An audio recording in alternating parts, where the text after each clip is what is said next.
What she did do, though, is re-traumatize a lot of the people who put faith in her as an anti-diet person. You're never too young to have a Vietnam flashback. Hey everybody, hope you're doing really well today and ready for the video. It is April Fool's Day today, but every day on this channel almost feels like April Fool's Day. I'm probably gonna get a little bit of hate for this, but it needs to be said. I am currently studying to get my personal training certification from NASM. I have their textbook open right in front of me, and the chapter that I'm reading through talks about obesity. Now, I'm going to start by prefacing with this. I am all for body positivity. The human body is amazing, and there's so many different shapes and sizes and color, and it's honestly fascinating to me. But being body positive is not an excuse to neglect your health. I'm going to read you a little bit. Quote, "Being overweight or obese greatly increases the risk of developing a chronic disease, such as musculoskeletal disorders, diabetes, cancer, hypertension or high blood pressure, high cholesterol, and heart disease." Now I'm going to say this again. Being body positive is not an excuse to neglect your health. Certification. I am a NASM certified personal trainer, and I've been working with real people in fitness for almost 4 years now. We're on the same side here. We love fitness. We want to help people. We want to get them moving.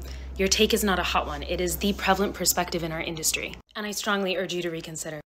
She never said she had a hot take, just that she knew some people would give her heat for this. NASM is great, but it does not prepare you to interpret scientific material. Correlation does not equal causation. Long-term, well-controlled studies have shown that health-promoting behaviors improve health markers independent of weight change. I'll tag it. That means that things like moving your body, having a good relationship with food, getting enough rest, managing stress, those things are good for us whether or not they result in weight loss. And we also know that most adults aren't engaging in those behaviors. I'll tag that too. If you want to get people moving, shame is not the way to do it. Let's remember that the NASM textbook also talks a lot about stress. Exercise is just the controlled application of stress to elicit adaptation in the body. But the body doesn't know the difference between this and these. Please remember, as you're studying, you will not be training the textbook, you'll be training real people. I want to start by saying I like a lot of Laura's content and the intentions with her page, but her take here is just confusing. I have the ACE personal trainer textbook, and shocker, mine doesn't say anything different.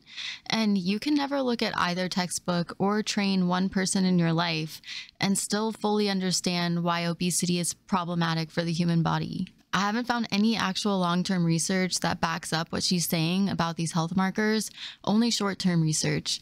And I can't figure out why she told this other girl that her PT certification doesn't qualify her to interpret research, but then she immediately interpreted research. At the end here, I'm not really sure what her point is, but your brain is also involved with exercise. So how your body interprets the physical stress of muscle tearing and growth is not the full picture of exercise. We know exercise is actually stress relieving when done properly, and trauma and stress are not the same thing. If your doctor tells you that smoking is bad for your health and that stresses you out, that's not a doctor traumatizing you. This reminds me of a chart I saw recently for how to talk to children about cupcakes without saying unhealthy.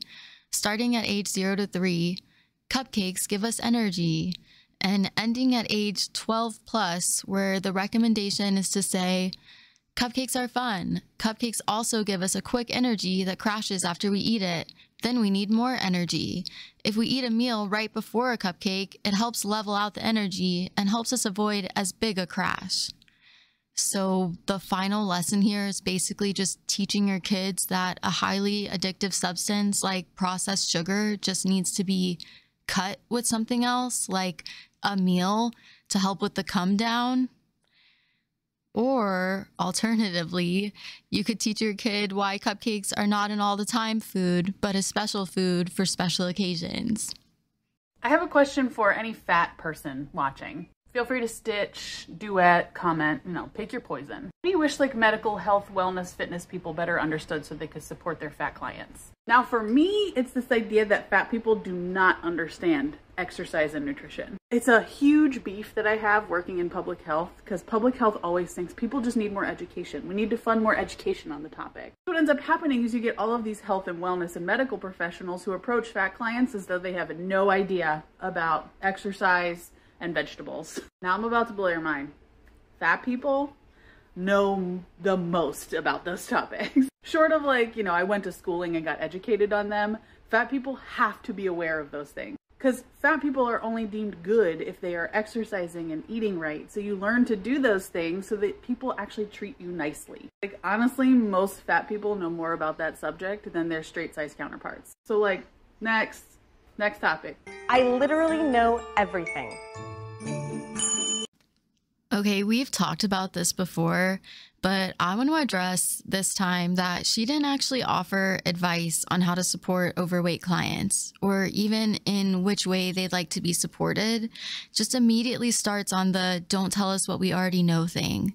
Knowing something and assimilating that knowledge into your daily life are two very different things. And as per our last TikTok and the CDC, we know that most Americans actually aren't exercising or eating properly. There have been studies showing that it takes about 21 days to make or break a habit. So rather than just focusing on the what or why in education, we have to start focusing on how. Do y'all remember early on in Tammy and Amy's journey to lose weight, they met with a nutritionist and Tammy was like, oh, see, I told you. I tried telling Amy over and over, you have to eat 3 or 4 times a day, small portions. I wish you would listen to me. I don't doubt that she knows a lot. However, we can easily observe that Tammy hasn't learned how to assimilate that knowledge into her own life. You're not that right if you gain that much weight. I do feel curious to hear any genuine answers to this question. If you're someone who is or has been overweight, how would you answer the question she posed here? I'm jealous of you? Yes, you are jealous of me. It's clear. Everybody says it. The text over her video says, when the skinny girls think that we want to look like them. You know, the comments on this video are very interesting. Skinny people are so accustomed to being the standard that it's unfathomable to them that there is a reality in which non-thin people do not want to look like them. Nobody ever believes me when I'm telling the truth. I guess it's the curse of being a devastatingly beautiful woman. Why is someone being content with the way that they look, even though it's not societally acceptable? Why is it such an attack on your livelihood to the point where you call it shaming? Why are you so threatened by fat people? Make it make sense. That is not what's going on here. Thin people aren't telling you that you're shaming them because they can't fathom your confidence. People are interpreting this content as you shaming thin people because you are. Let's take a look at this TikTok with the word fat instead of skinny. I'm jealous of you? Yes, you are jealous of me.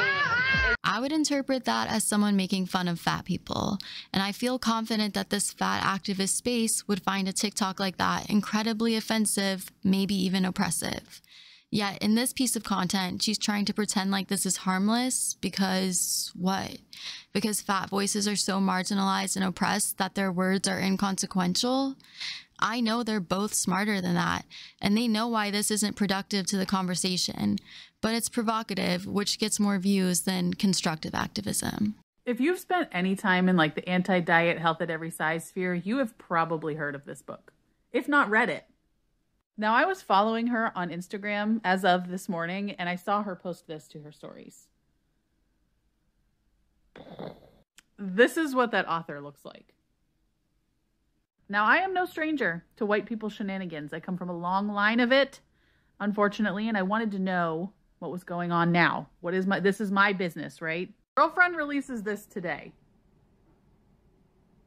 And if you didn't think this was enough audacity, this should be paywalled. I could only read a few of the paragraphs. Apparently, our dear friend, author of The F*** It Diet, posted this about a year ago on April Fool's Day, right? Having a laugh, tee-hee. If you can't read the screen, her April Fool's joke basically just said, this account is going to be switching to a fitness and Whole Foods recipe account. I'm so excited to help you achieve your goals. What our friend here is struggling to understand is you are profiting off of the body positivity and health at every size movement, a movement that was started by Black fat women. And what is a tee-hee joke for you is actually fairly traumatic for a lot of people in the community that, again, you're profiting off of. And when those people wanted accountability, wanted her to recognize, you know, that's kind of an off-color joke for someone like you in this community, did she respond appropriately? Nah, of course not. Of course not. Instead, she uses it as an opportunity to wait a whole year to write a really long article paywall it and basically cry that she is being asked to be held accountable and use her power for good, which she's not doing. Now, Caroline's not necessarily out here doing the like, love your rolls, love your stretch marks, girlfriend. What she did do, though, is re-traumatize a lot of the people who put faith in her as an anti-diet person. You're never too young to have a Vietnam flashback. Okay, I really want to talk about this. I've been doing a lot of research into this activist space, and I actually came across this drama last week, and I'm really confused about how it's being framed. The idea of an April Fool's joke being trauma, I just can't really wrap my head around it. The way that word is being used is making it mean almost nothing. My generation gets traumatized for breakfast. If reading a joke like this traumatizes you, I think you need to reflect on how lucky you are. I don't think paywalling her response was necessarily the route I would have taken, but I don't think I would have apologized either. Honestly, the joke just says this page is going to be transitioning into a fitness and Whole Foods recipe space. And if reading that sentence feels like a violent trauma, maybe nothing else remotely bad has ever happened to you. I know trauma is a particularly sensitive subject to me, so if you think I'm wrong here, then I'd like to hear why, because to me this is just absurd and embarrassing moment for this movement. I can't imagine dividing an already limited activist space over something as stupid as an April Fool's joke. But sometimes we get too caught up in the distractions of everyday life and forget to stop and take time to smell the roses, or perhaps laugh at the roses. We're gonna end today's video with a body progress from Quilting Mom. She's lost 96 pounds in the past year or so, and she just has a really great account to follow with a lot of solid advice. I also wanted to include this other video where someone left her kind of a rude troll comment because, I mean, that's just super lame, and I don't really think anyone who watches these videos would do that, but if you see someone trying and making an effort to better themselves, there's no reason to go on their page and say something like this. It just makes you look dumb. Thank you for making it to the end if you're still here with me. Let me know what you thought about the video down below, and I am going to have another video up in the next couple days. I'm just not sure yet if it's going to be another TikTok compilation or the history of fat activism video that I'm working on, because I am really struggling to format this video since I've never done anything like this, and I've shared before on here, like, I'm not really good at this, so I think everything takes me a little bit longer than it takes other people, which is fine because I like learning and stuff, but I just wish I already had this video out for you guys, basically. That's gonna be it for today. Thank you so much for making it all the way to the end, and I'll see you in the next one.